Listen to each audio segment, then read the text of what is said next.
जय श्री कृष्णा। राधे राधे। उत्पन्ना एकादशी की कथा सुनते हैं। एक बार पार्वती जी, लक्ष्मी जी और सावित्री जी को अपने अपनी पतिव्रत पर बहुत ही घमंड हो गया था। तो इस घमंड को तोड़ने के लिए नारद जी सबसे पहले पार्वती के पास गए। पार्वती जी से उन्होंने अत्रि ऋषि की पत्नी अनसुईया के गुणों का बहुत ही बखान किया। नारद जी के जाने के बाद माता पार्वती बहुत ही ईर्ष्या युक्त हो गई थी। अनसुईया के चरित्र को भंग करने के लिए उन्होंने शिव भगवान से आवेदन किया। नारद जी तो चंचल है, फिर वह मस्त होकर विष्णुलोक में पहुंचे। वहां पर माता लक्ष्मी जी से अनसुईया माता की बहुत ही प्रशंसा की। माता लक्ष्मी को अपने पे गर्व था, इसीलिए उन्होंने सोचा ऐसी कौन स्त्री है जो मेरे से भी गुणवान है। इसीलिए उन्होंने भगवान विष्णु से आग्रह किया कि आप माता अनसुईया का पतिव्रत नष्ट कर दे। फिर नारद जी ने ब्रह्मलोक में जाकर सावित्री से उसी तरह माता अनसुईया की प्रशंसा की जैसे माता लक्ष्मी और माता पार्वती के सामने की थी।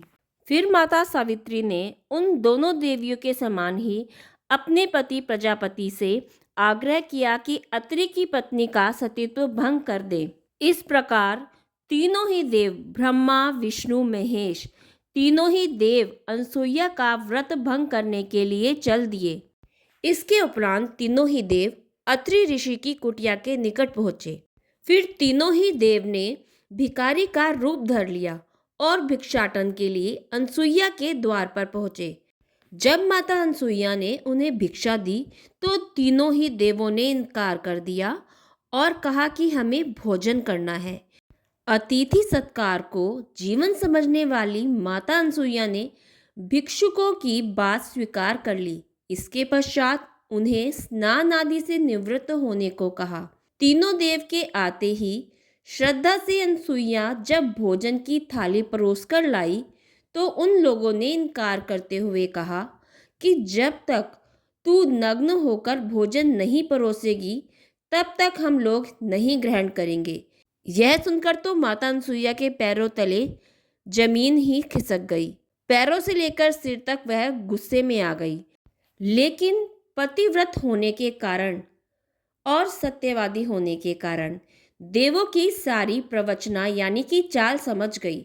तब माता अनसुईया ने अत्रि ऋषि का नाम लेकर उन तीनों भिक्षुकों पर जल छिड़क दिया। जल छिड़कते ही वह छोटे छोटे बालक बन गए।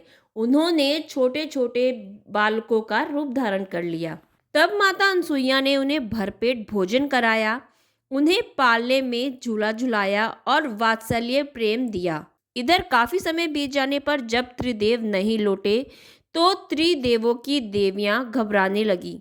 एक दिन नारद के द्वारा ज्ञात हुआ कि तीनों देव एक बार अनसुईया के घर जाते हुए दिखाई दिए थे। इतना सुनते ही लक्ष्मी, ब्रह्माणी और माता पार्वती अत्रि मुनि के आश्रम में पहुंची। वहां पर माता अनसुईया से अपने अपने पति के बारे में पूछा। अनसुईया के पालने की ओर जब उन्होंने देखा तो माता अनसुईया ने उन्हें कहा कि अपने अपने पतियों को पहचानो। लक्ष्मी ने बहुत ही चालाकी से विष्णु भगवान को पहचानना चाहा, मगर जब पति समझकर उन्हें उठाया तो वो भगवान शंकर निकले।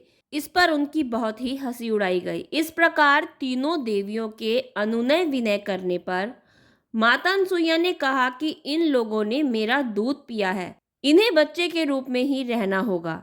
इस पर तीनों देव, ब्रह्मा विष्णु और महेश के अंश से एक विशिष्ट अवतार हुआ जिसके 3 सर और 6 भुजाएं थी। यही दत्तात्रेय ऋषि की उत्पत्ति की कथा है। अनसुईया ने पुनः पति चरणोदक से तीनों देवताओं को पहले जैसा कर दिया। तो ये थी कहानी उत्पन्ना एकादशी की और दत्तात्रेय की। तो चलिए दोस्तों, अगर आपको मेरा ये वीडियो पसंद आया है, मेरी ये कथा अच्छी लगी है तो please like share and subscribe जरूर कीजिएगा। जय श्री कृष्णा। राधे राधे।